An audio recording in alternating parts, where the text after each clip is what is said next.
वदामः संस्कृत भाषा वयं पठामः संस्कृत भाषा वेदस्य भाषा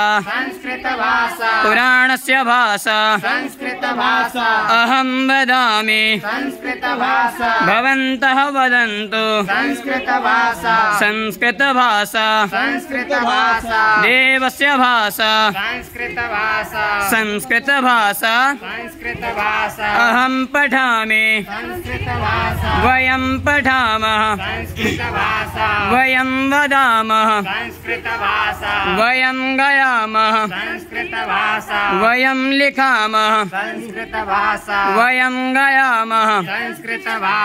संस्कृत भाषा ग्रामे ग्रामे समस्त राष्ट्रे संस्कृत भाषा